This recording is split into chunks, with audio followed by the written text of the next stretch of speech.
What's going on? What's going on? Welcome to another episode of Smoove Conversations. I am your host, DJ D Smoove, and I got a phenomenal special guest with me today. It is Sam Taylor. Woo! What's going on, baby? What's going on? What's up, my man? How you doing today? I'm doing fantabulous, baby. How you doing? You said fantabulous? Fantabulous. I had to think of it. I'm doing phenomenal. There you go. Fantabulous. I like that. That's it. I've never heard that one. Yeah, 2 words in one, baby. Fantabulous. Mm-hmm. Fantastic and fabulous at the same time. I like that, man. Well, Sam, thanks for coming on to the show, bro. I know you're busy, man. You had a busy week. You just had some kids graduated from school, and we're gonna get into all of that, man. But I just want to say thank you so much for taking the time aside and thank you for having me on. Thank you for having me on board. I'm very humble. Very happy to be here. I got you, man. So for those who don't know who you are, obviously you're Sam Taylor, but where does Sam Taylor specialize out there in the community? Okay, so right now I am the front runner of a company called Red Fox Roofing, and what I'm out there right now is re-educating customers on their needs and what they want on the roof to protect their property. Basically right now there's a battle between insurance companies, weather events, the city themselves coming after those older homes. So what I'm doing is going after supply companies to renegotiate these pricing so I can give the community the best pricing along with that good quality at the same time. Okay. How long have you been in the roofing industry for now? I started off with my dad and uncles when I was about 14, 15. Sam & Sons Construction was launched then. I was the, installation guy. I would come in there, didn't wear the long sleeves, go to school all itchy because I wasn't paying attention. But I started when I was about 14, 15. And then got off for a little bit and then got back into it in about the last 7 years. Okay. Did you, so you got in as an installer originally. What made you transition to now basically being the sales guy or doing the deals up front rather than the installation? The excitement of being on the front lines, right as the initial get-go of the contact with the customers, so I can ensure that they're actually getting the knowledge that they need so they get the right product is why I made that switch. You hear the stories as being a young cat, listening to uncles and the complaints or whatever that, the negativity. So I want to change that, and you usually do that from the get-go. Yeah. How long have you been in Utah now? We moved here in 94. Okay, 94. So you started the roofing gig out here in Utah? No, I started that back with my dad back in Alabama in State Line, Mississippi. Nice. And then came back out here, and then I started with a company called Haas Construction out in Provo. Okay. Before I got into Dish. Been in Dish for a little bit, and then after Dish came back into roofing. Yeah, okay. Let's talk about that real quick. So you're back from the South, South Side, Alabama. Right. Oh yeah, Mobile. So you're from Mobile. Okay, what was it like, Sam? What was it like for Sam to grow up in Mobile, Alabama? Especially coming for me, as soon as school would be over in Oceanside, California, I was right on the plane, going straight to Mobile, and the culture is different, just not by the clothes, but just the people would talk to you, strangers. Right. So. The transition for me was actually getting back with that deep accent coming back. So for me, coming back was the problem, not going there. Right. So people couldn't understand, what do you say? Or, offend to different terminology. So I was like, I have to, readapt. But all in all, man, I do miss it and I do want to go back. What's your favorite part about Alabama? The coast, right there. You can see Pensacola right there from Dolphin Island. And the food is phenomenal. I love seafood. And anyone knows me, they know I can eat. So, I'm like Super Saiyan type eating. Yeah. But no, the culture and the food, I tell everybody, if we go back there, it's going to be a little like a time warp. It's going to be a little bit slower, but it's culture and the food and of course the music. Right. That's a good point. And then y'all got football. So we're going to talk about that because I thought you was going to wear your Alabama shirt, man. Man, I couldn't even fit in that. I had to go on like a whole year diet to get in that thing. Bro, I had to do 10 push-ups this morning just to fit in this shirt. So, I snuck on my Georgia Bulldog shirt. And obviously, Georgia versus Alabama, one of the biggest rivals in the nation. Yeah, I've lost my voice in them games. Yeah. And for those of us listening live on Facebook, just got to have to show them the G real quick. Come on now. Yeah. Anyways, gotta represent go dogs. But Sam, man, so what was that transition like? So you started the roofing industry out there with your pops back in the South, and then you basically relaunched it out here in the West.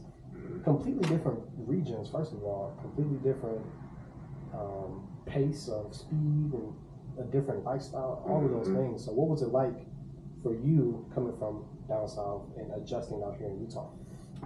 Well, Sam & Sons Construction will be here probably late summer. A couple of them will be out here just to talk to some local officials, get some things going. But for me, it wasn't really a problem because I found out that people like that slower pace of a conversation. Yeah. You got to sell yourself, so they have to get to know you.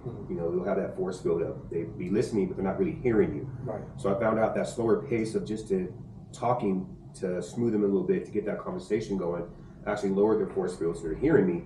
That slow pace, they're actually getting that whole knowledge to make that best decision on what they need. That actually caught on a lot. People that know me when I talk, sometimes I do talk a little fast, but I usually do that when I'm really real comfortable. Okay. You know, if I'm really nervous, then I'm really talking really slow. That's the real secret about me. But out there, the slow pace, that southern slow, that just to get the gap to change the conversation on the fly, because I could feel a vibe coming from somebody. If I feel some kind of negativity, I'm going to do something to make you laugh, something to change that, so you actually can hear why I'm actually there. Yeah. If I don't do that, then it's fruitless. Makes sense. Makes sense. I was talking about a little something off show. What we're going to bring on the show, collaboration. The importance of collaborating. You know, to make sure you're being the best efficient that you possibly can in your business. Why is collaborating so important for someone who has a roofing company? Oh, it's extremely important. The Bees game 2 nights ago, I was with some fellow roofers, and the knowledge you can absorb by just collaborating like that instead of trying to compete, you know, and at the end of the day, it's not hungry hippos. The customers are going to make their choices, you know, but to sit there and to get the bits and pieces of certain, about like TPO or certain products that I may not have known, Right. or a guy that's been doing it since he was in his 20s, and I'm going to actually just listen and be a sponge. So collaboration is very important in this industry because you will get caught out, like I'm in the outskirts of Utah right now. Yeah. The unknown is what I call it. And by listening to certain guys who've been in the game, have the skin in the game for so long, helped me adapt in those certain areas so I can get the pricing right. But collaboration is very important because without it, then you just won't last very long out there. That makes sense. You brought up something, the hungry hippo mentality. Why do you think that's so strong, especially like with those that are in the same niche as yourself? So like, for an example, there's other DJs that don't like seeing other DJs' success. There's other roofers who don't like seeing your success. Why do you think that is? At the end of the day, I think it's because there's no pressure. When I leave the community, I'm not just talking to one person, I'm talking to multiple people at one time. I may lose a couple, but I'm winning the war out there, so to speak. And what that does, it spreads like a weed. Yeah. You know, this guy wasn't pushy, this is what he did. There's a presentation that I give and leave behind for them.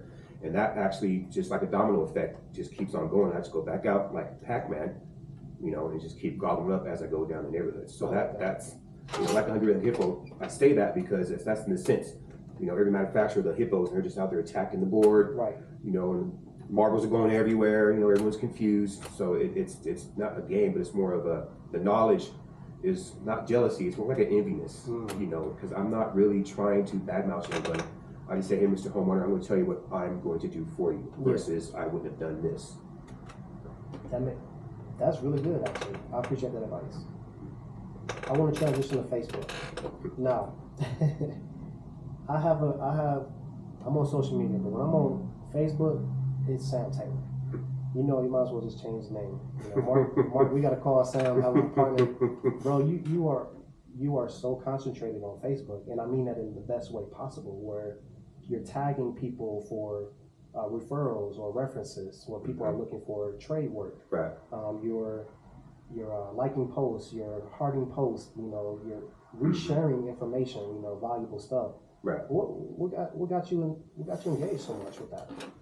After my accident back in 2021, that actually it was 2023. Sorry, the recovery time actually was enlightened by some thoughts of how can I come back like the phoenix as I rose from the ashes type thing. Yeah.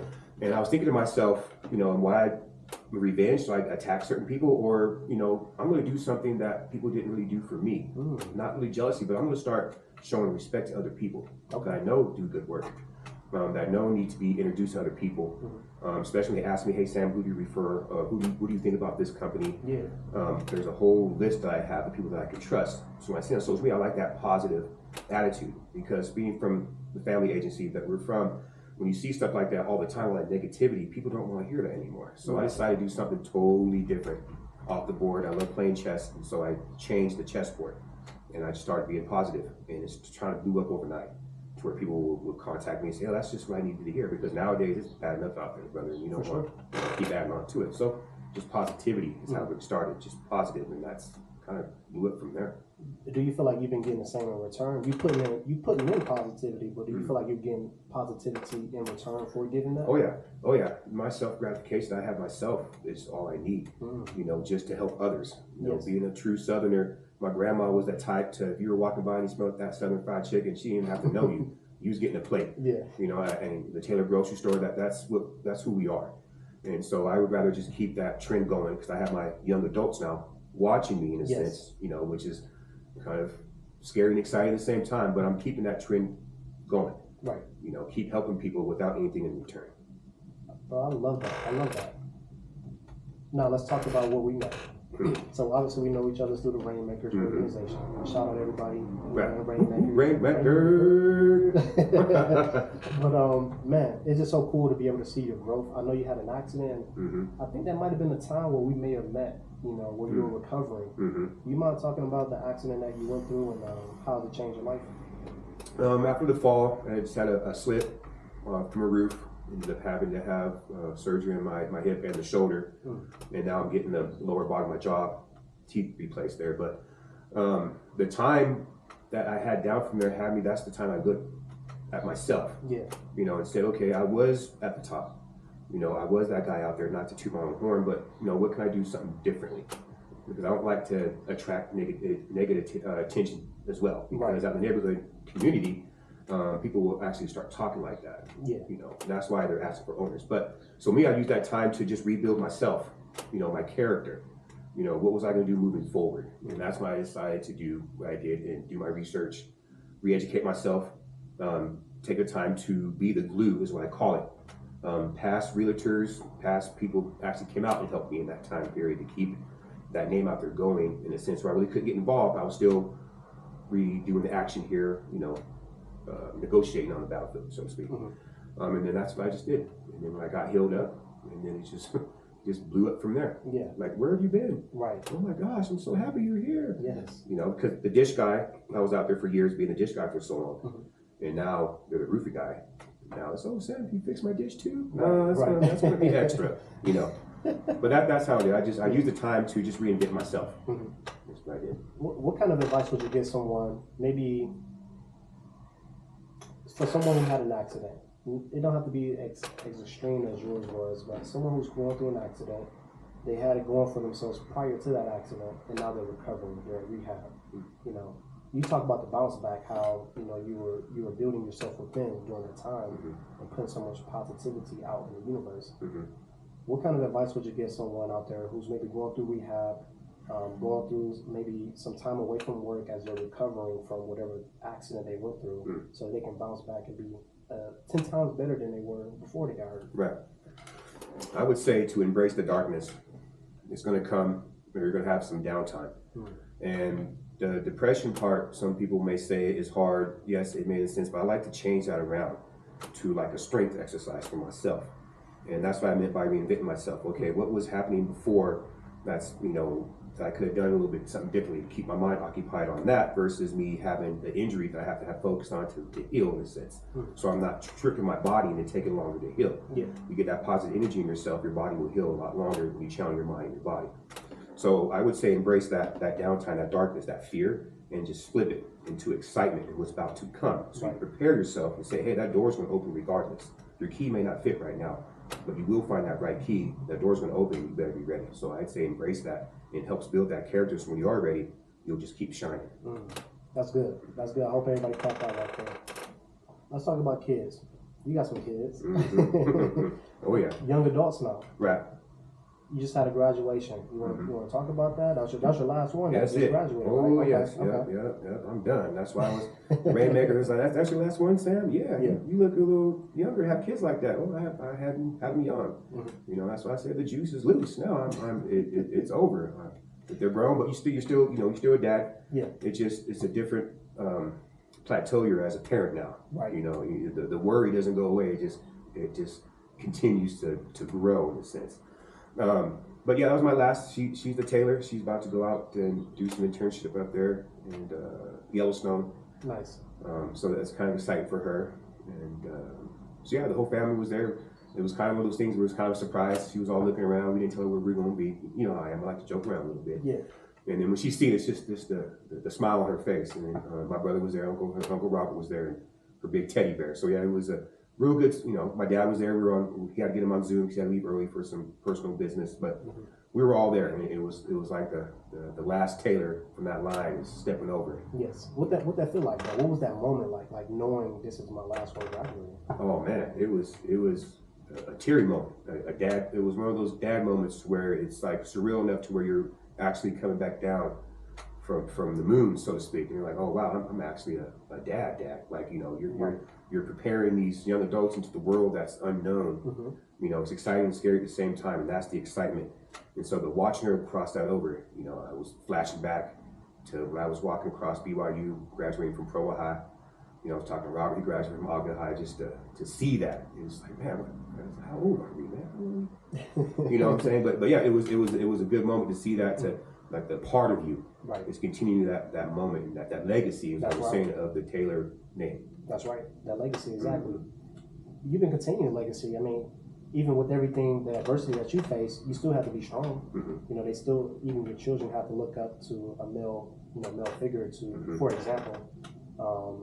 So yeah, like, I think that's super important where, you know, obviously you standing tall, shoulders up, 10 toes down, and that translates, you know, your legacy to your kids. So. Especially nowadays, because it's every day's changing. You know, I was grew up mid-'80s, mid-'90s was my time period. That's what it's now. It's like seeing things as an adult. It's like, ooh, you know, I'm seasoned to see this. You know, prepare them as much as you can. You know, that's about it. You know, they can swim, but as long as you gotta get out there and take the lessons, you still gotta learn how to swim against tides or downstreams and currents. Right. You know, preparation is pretty much. That makes sense. What was Sam like as a kid? Oh, Bubba. Oh man, how do I say? When you have my daughters are more like me, but Sam the third he's like your go-getter. He tries. He has such a big heart. He's one of those guys where even as a kid, he had a little group of guys and he was sharing his candies, and I'm like, hey, why is my pantry always low? All my Butterfingers. You know, right. And I go through his bag, he has a whole thing in there. Yeah. Like, what you doing? Right. Oh man, my friends, you know, they didn't have it in their lunch. So that let me know what kind of person he was going to be. For sure. You know, and then sometimes you got to control that too as well. You know, but to it more, he is out there helping anybody he can. Right. You know, but as growing up, that was just kind of he was. He would help all of his buddies more he could than himself. Kind of like how I am. Yes. And so yeah, just watching him progress as that into adult now. It was watching him grow up like that. It was amazing. Were you a music kid growing up? Like, did you love music? What were some of your favorite go-tos? Oh man, like I said, growing up, I'm the youngest in my family, so my cousins, the closest one is 12, 13 years older than me. So all that Earth, Wind, Fire, Gap Band, Kool and the Gang, all that's what I grew up listening to. All that, Michael Jackson, Prince. Oh man, yeah. Joy, her whole wall was Prince. Man, he couldn't. She's like, bump Michael Jackson's Prince. Right. All right. You know, so that culture, that jazz, soft jazz. Okay. You know, my dad is all about the soft jazz. Those clubs you go in, and it's just the piano guy playing. You know, so that's the culture I went. That southern jazzy, you know, Creole type music is what I grew up in watching. You know, makes sense. Gap Band. Yeah, I understand. Did you play any instruments yourself? Oh, yeah, saxophone, alto sax. No way. I didn't know that. I didn't know that. Yeah. All the way until I couldn't play sports. You know. Okay. You know, I was like, whoo, man, I can't be in the band and play at the same time. Yeah. That's a two different type of athlete. You know? For sure. But it kept us off the streets. Yes. You know, Southern California, those times wasn't really, Oceanside was like a battleground. So, but yeah, my brother played the clarinet, I played the alto sax. It was a fun beat too. That's dope. I like that. Yeah.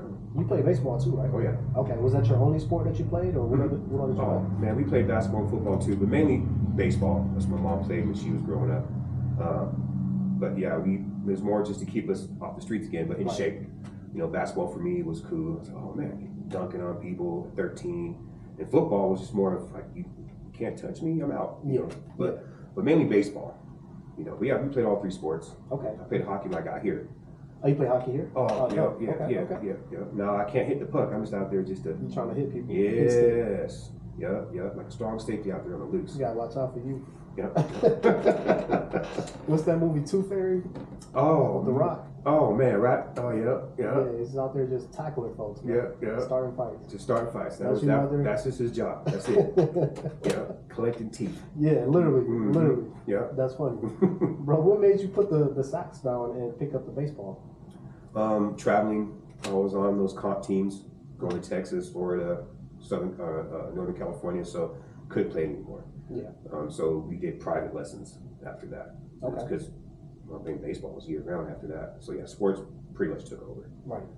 And baseball was your number one then? Mm-hmm. Yep. Did I hear you say you was dunking on folks at 13? Mm-hmm. Yeah. I don't know if I believe that, man. I got tapes, man. My mom was like Japanese paparazzi running around, video recording everything. Yeah. Okay. Yeah. Me and my brother just watching that. You talking about like dunking on little kids? That was, How I am right now, I grew like this. I've been this height since 8th grade. So basically since you were about 13. Mm-hmm. Yeah. So you one of the tallest in your class. Yep, until I was it, and then we get to the other teams, you go from like a shooting forward down to a wing or a guard. Right. Like, oh man, what happened? But you still balling. Right. For sure. European cats start coming over, you're like, oh man. There's levels to it. Oh, okay, well, still gonna be balling. So yeah. So my daughters did the same thing. They sprouted to a little certain. That was it. Oh, I know what's happening. That's it. You're done growing. You can see the pattern. Mm-hmm. Yeah. Mm-hmm. But do your kids play sports too? They all did. My daughters did volleyball for a little bit, but then they got into they draw the artists. Okay. And then Bubba played baseball all the way up until high school, and then his engineering went to school that full time. Yeah. So up until they decided to get their own little career. That's why I had them help them make their own decisions. It wasn't really pushing it. Right. They all watched the tapes of grandma. I was like, yeah, see how grandma was? Yeah, I'm not. No, you can make your own choice to a certain extent. And it just outgrew it. He wanted to just be an engineer. Right. So I supported that. I love that. Mm-hmm. There's some parents out there. I'm not trying to pick on them, but they want their kids to follow the same exact vision that they have for themselves, right? Or the passion they have for themselves. It doesn't sound like you did that, obviously. No. And I don't do the same for my little ones as well. Why do you think it's so beneficial to the kids to not push them in the same direction that maybe you want them to go, but rather than just supporting their vision and letting them chase their own dreams? Me personally, I think that will start like a conflict with themselves, their character. The child may not be confused, but more of like, are they doing it because they really want to do it, or because they were pressured to do it? There's a difference. They won't build a passion for it. I have a lot of friends that got into architect schools after we graduated, and now they're I don't even know what happened to now, but they're not architects because they got pushed doing that. So I believe if you do that, it may kind of not handicap, but hold them back for their true potential. Okay. Because maybe you're helping them hide that, versus why not show them different avenues so they can sprout. In a sense, you could pick where their strengths are to help them mold to the person they want to be, instead of trying to build them into the person. Molding and building can be confused as the same thing. I think if you mold your children into something, it helps them make the best choice for themselves. Yes. That we can just back them up, versus if you were like my kids, if I wanted to keep them in baseball, I could have did that. Right. That just didn't feel right. And then he maybe wouldn't have made it, and all that time is what I'm getting to, wasted on that. So especially baseball. You can't make that up. Facts. Facts. So you saw it as a parent and you took initiative. Good for you. Good for you. I want to ask, or at least transition a little bit back into like the roofing side of things. So obviously you said you're working, you work within Utah, a little bit on the outskirts as well. Now, do you focus on commercial? Do you focus on residential? Both? Like, where are you tapping into? I'm working on a collaboration at the moment where I can bring these two guys together. But Red Fox right now, we're in the outskirts. We're in commercial and residential right now with a little bit of industrial. I'm getting ready to have a meeting with some military guys that I ran into, that I just did some windows. I launched the window program of Red Fox. Well, it's always been there, but I'm actually expanding it now. And the guy we did it for is on base, and we're going to get some federal contracts up there. Okay. But yeah, all three. We just ordered some thermal drones so we can actually identify water damage in the industrial areas that kind of got missed or laid over. That's actually attacking these buildings, attacking the structure of it. But we're focusing right now on the residential right now for launching our repair tune-up department where we're just going around right now tuning people's roofs up. So we're dominating the residentials right now, but we do all three. How do you know when you need a new roof as a homeowner, or I guess as a homeowner? How do you know, like, okay, I need to get my roof replaced, or maybe I had my roof replaced when I first moved in. It's 10 years later, and I'm just curious to know if I need my roof replaced. Like, how do you know? The true signs is the thing I could talk about is the failure of a roof. You know, what was laid down as the material, kind of like the underlayment, the dry end, what we, as we call it, dry end. So the old way, like the old tar paper, I call it the old jerky, starts to, absorb, right. Starting to look weird, like Arby's up there, and, that was like an older way. But no one wants to keep replacing the roofs that often. For sure. So the tell sign is after you can see some of the, usually by the drip edge, is why usually commonly you see some of the tar paper, the old deck protection is failing. You start to see those drips in between, in your soffit, so to speak. Okay. Where a lot of people think it's their gutters that are failing, but actually no, it's just the eave, where the deck protection is failing. You have water coming. That's the signs I've seen the most where a roof's starting to fail. Right. Where you would need to get it checked out to see if get a 3-year cert on it, or if it's time to actually repair or you need a new roof. Okay. Now I'm gonna keep hitting on this because what I'm trying to do is have you paint me a picture of the process from start to finish, but also paint a picture for our listeners so we understand what that process looks like from start to finish when you're contracting a roofer to come out and do some work.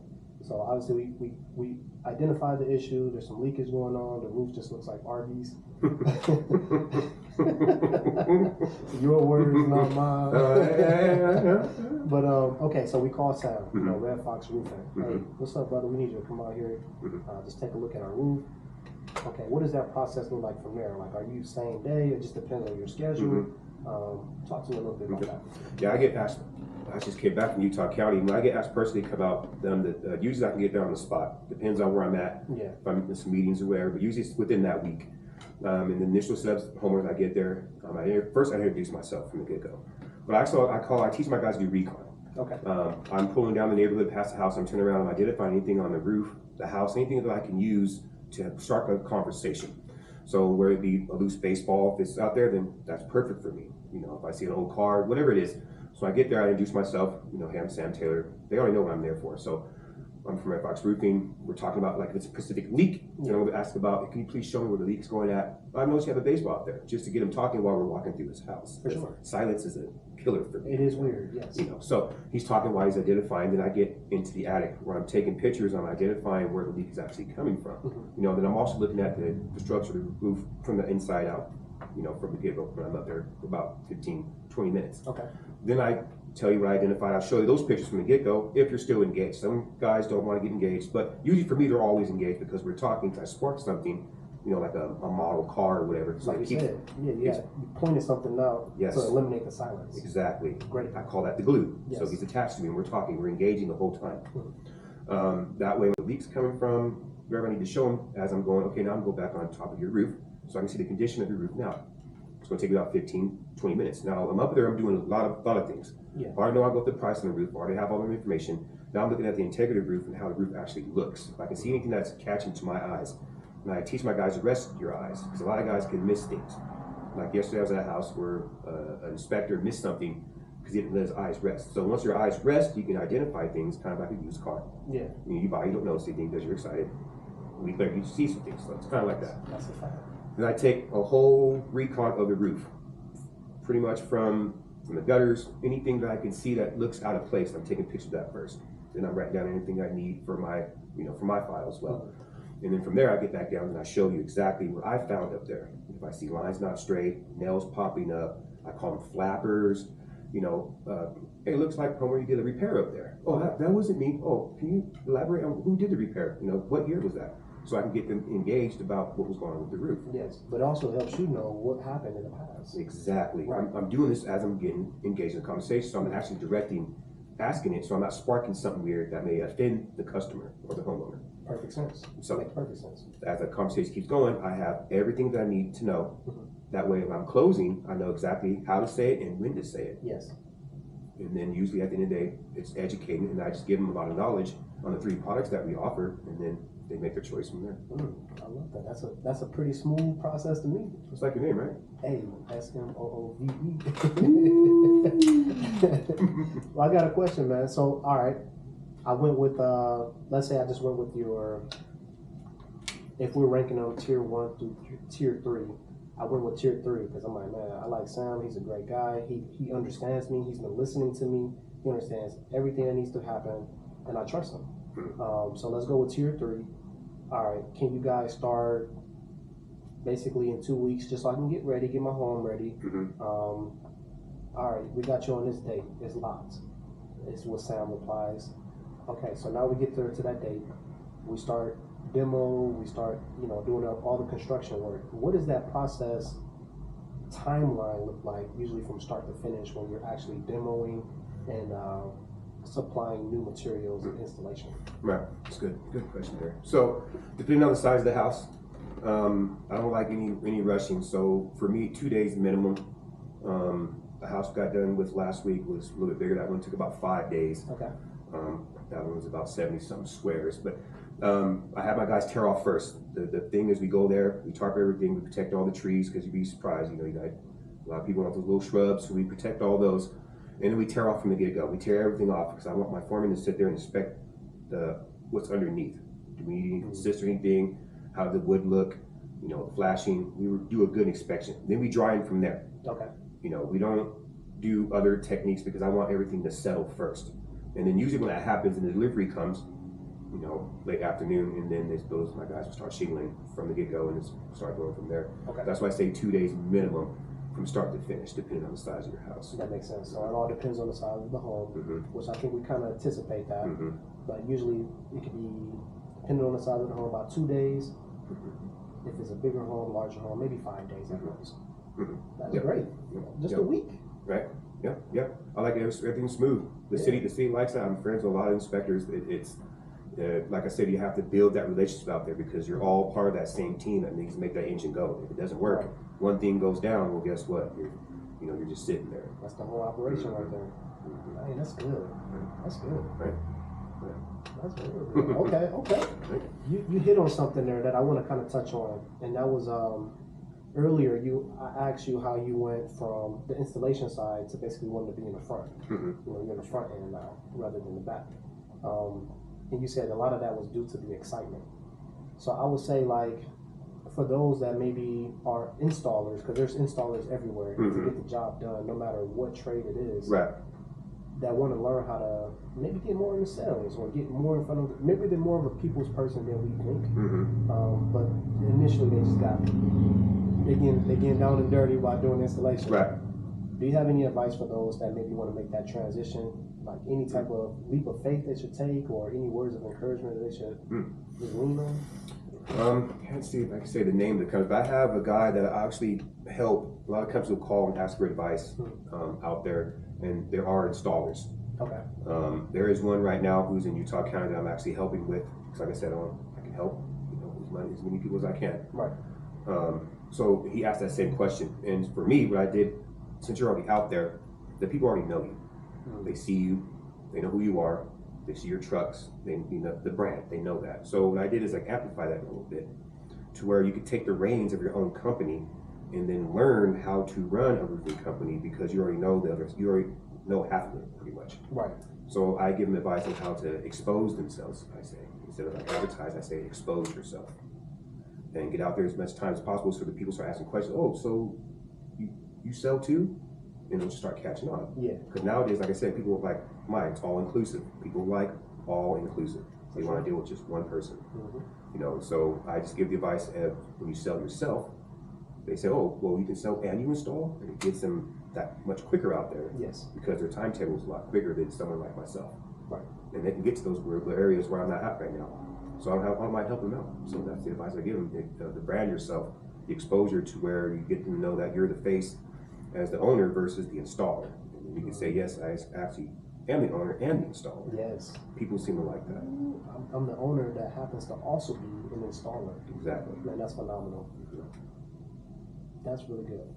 I want to bring up networking for yourself there. So obviously, I mean, I know we shout out Rainmakers, Right. But outside of that, man, you pop up to the community events that's going on. You do your best to show up to as many as you possibly can. What does that do for your personal brand and also your business when you're showing up in these places, in these environments?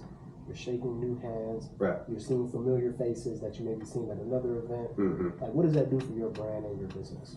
Oh man, it blows it up tremendously to the point to where they're putting the name to the face. A lot of people knew of the name, you know, or the guy with the phone. You know, there's all these little nicknames, and they were putting the name to the face. Like, oh, I'm glad to meet you in person now. And the vibe, you know, it's always that good collaboration at that moment. It's like, oh wow, this is amazing. You know, we both learned from each other, or it was just a fruitful conversation, and then it goes along with who I am, and that's what they're like. Oh wow, this is Sam. You know, if anything, just have a conversation. Because that's a lot of times we just sit and talk. You know, we don't really talk about business. So when I get to those events, it's just to show who I really am, so they can feel it. Yes. You know, not just hear it, but actually can feel it. You know, it's like I tell them I have the heartbeat of the neighborhood I stay at, because I feel it. When a person feels like, oh wow, Sam, thank you. You know, we want to see the owners out here. We want to, you know, we don't want to see this, whatever, because it's changing out there. Right. And it goes back to what you said a little bit before, trust. Yes. And that's what it boils down to. Makes sense. So you highly recommend showing up in person and supporting the community then? As much as possible. It's how we did it back home. We used to, you know, any the shrimp festival, anything to get the Taylor grocery name out there, just the Taylor name, we were everywhere. You know, and of course the food, but it's the exposure. And then those people ask, oh wow, what do you do? Or, you know, like at the baseball game the other night, you know, ran into a different cast, a guy who was from Canada, you know, and talked way faster than me. I was like, whoa, you know, but it was good to hear what they do up there. Right. You know, not to say I'm going to go up there, but it was just to absorb that type of knowledge. That way, next time it pops up, I can talk about it. You know, so yeah. I would agree with you on that. And just to kind of like parlay on it, there was a recent event. It was called Networking with the Goats. I believe that was last Saturday. This past Saturday. Shout out JC Pro Design, Justin, and those guys. Nicole opened up their third location. Super dope. But yeah, I think that's a great example where it's like, yes, I'm familiarized with, you know, some people who continue to show up in the community, but when those new faces pop up and they just say, oh, it's so nice to put the name with the face, it's almost like you just unlocked a new door. Right. You know, literally, it feels like that. It's like, oh wow, like I literally branched that connection that was a mystery at first. Right. You know, maybe they just assumed all of these things, you know, through a lens, our phones. But when you actually make that connection, so they can feel you, you know, see you and hear you, all of those things, it completely changes a perspective of somebody's opinion. Well, exactly. That way, when the people were talking about you like that, they could feel that conviction in their voice, and they're talking about you like, oh, this person really is believing in what they're talking about. For sure. Versus like, you know, right. That holds weight out there. Yes. I guess the last thing to just kind of like what you were just saying there, I think showing up shows that you're serious, but also just shows that you are out there brand building, and that you are someone who can be reliable. Right. You know, if you can make time for someone's pop-up event, you can make time to come see my home. Right. You know what I mean? So I think people can definitely sense like the seriousness of an individual just by them showing up to a community event. Exactly. Yeah. Doing it, and not just saying it, but actually doing it.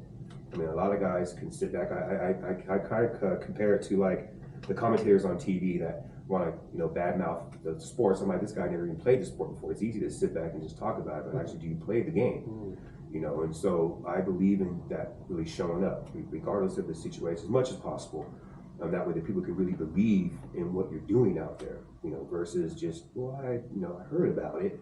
You know, oh no, actually, I experienced it. Right. You know, that seems to be a game changer out there. No, I agree with you on that. I got another question for you. So obviously, you know, Roll Tide, that's your team coming from Alabama. You got any teams that you love here in Utah? Well, we live right down the street. BYU. My mom was a diehard BYU. I mean, that she loved. And then, but when she moved up here, she because her red was her favorite color. Okay. You know, and so when her office is one of the weirdest offices you'll ever see. There's I Love Lucy and on one side, and Laverne and Shirley, and then the other side is BYU and Utah. I'm like, right, Mom, don't be flying both the flags. You sparked an instant conversation on that. Oh, yeah. But yeah, growing up, I watched the Raptors a lot when we first got here. So, and then we played a little bit for the Orm House for a little bit, and then so yeah, those local teams, those local baseball teams that used to be in the community that they got rid of, was where I watched a lot of those local sports. You're talking about the Ogden Raptors, right? Like the Pioneer Leagues. Yeah, they still going. No, I'm talking about like the league, those adult fast pitch leagues that had before all that, those guys would grab certain players from that used to have one kind of like that. Okay. Because there's so many levels to the ball. You know, they're trying to like minimize that. So, but yeah, those leagues, those adult leagues. Makes sense. Yeah, there's too many leagues in baseball, man. And I'm like, you got the major, the minor. What's after that? Semi? I mean, yeah, well, rookie ball before, but you got guys. They'll just stay in those leagues. They'll do their whole career, you know, playing minor league baseball. There's nothing wrong with it. Right. You get a hometown favorite. There's some other guys that I've seen that just stay in that league. Just you don't really hear about, but they got some phenomenal records. You know, so yeah, local town, I would say local ball. Local baseball. Okay. And then your grocery store back home. I don't think I really knew about it, honestly. So your family had a grocery store for how long? Well, we rented out. Half of it's a beauty parlor now, but see, my uncle brother built that in '84. Okay. And it started off a place to where you can come in community to wash your clothes in the back, get some food, hang out. They don't say shots, they say snores. Get a couple of shots, you know, and then a grocery store at a good price. You have to go all the way to the Del Champ that was so far away. And they started that from my great Papa Sterling, who started something like that back in the 20s during the pandemic when they used our ranch out there in State Line, Mississippi, to give away corn. And it was a building where everybody would come in and bring their own little thing, and I would trade my apples for your corn, and you know, all that type of stuff. That's where that idea came from. And they had that all the way up until they changed it in, I think, '99. That's okay. The family tried to switch over to the beauty parlor. So. Yeah. And it's still going right now. Oh yeah, the aunts just took it over. They came from St. Louis, and they can only do so much. So, but no, me and my dad was going to still fight for it. We'll see. I want to change it back into the grocery store. We were talking about that not too long ago, and we'll revisit that conversation and see if we can get that going. Because I like that idea, especially now. Right. So was the grocery store your first job then? No, I got pictures. I was in that thing as a little kid, man. That had the Tide box for your laundry soap looked like a cereal box. Yeah. The pictures. So yeah, it was just like I said, I'm the youngest. So most of that growing up, it was just me as a kid, and then going back as a teenager. You know, you just listen to stories when everyone's getting older. Of course, you know, moving on to the afterlife, so to speak, and it's like it's falling on my shoulders now. Right. So now I'm looking at what I can do to keep that Taylor legacy moving on forward. You know, see if I can bring something like here to Utah. I like that. I'm gonna get you out of here. What does business mean to you? Business to me is family. Because without family, then my business wouldn't be anything. I mean, of course, I could grow it a certain way, but for me, a business is family. And I take that culture out there, that community, to where I hear that trust. Hey, Sam, what color do you prefer? It's not in my house. It's because of that, you know, that trust they feel. So I believe in that family values goes, you know, intertwines with my business. Right. I'm not somebody different. I am who I am at home as I am at work in the community. So when you say business to me, family is the first thing that comes to my mind. I love that. That's what I grew up watching. I love that. Well, Sam, is there anything you want to promote out there? Any events that you got coming up? Anything out there that we should just know about? Keep on our radars for you. Actually, I was going to talk to Jason, but I'm going to announce Red Fox. We're going to be doing a barbecue here soon. I'm going to get some of my folks coming out. They've been bugging me about my Alabama ribs. So you need me on the ribs, you said? No, what? No, I'm a DJ. I mean, I can wear the shirt and grill up for y'all. Oh, I got good. The stain might turn that into an egg. That's good. Not happening. Man, you never know. You know, it's like you walk around the grill, like, yeah. But yeah, we're gonna have that little couple events. But yeah, we're gonna be in some parades here coming up. Okay. Like my good friend Jason Woodman. He's like my dad advice. You know, it's a lead that takes to help the lead. So. And it's time for you to be the front face and be out there as a front runner, and that's what I'm doing. So you can see a lot of exposure out there to me pretty much everywhere. I love that. Shout out Jason, he's the man. Right. Love Jason. Right. Yeah, man. Much love. Cool, bro. I want to say thank you so much for coming on today's show. Is there anything else you want to say before we exit out today? No, I'm very humble to be here. Man, it's blessed to have a good, fruitful conversation where you can talk about multiple subjects like that and reach out to community. Actually, someone actually needs to hear and listen to that. So yeah. It feels good. Let's go. Well, I appreciate you, man. Much love as always, Sam. Yeah, my pleasure. And I know we'll be seeing each other out there in the community. Oh, most definitely. I want to shout out everybody that was listening live on UtahMusicRadio.com. We really appreciate you guys and everybody live on Facebook as well too. We appreciate you guys. And we'll see y'all on the next episode. Much love. Much love. Peace.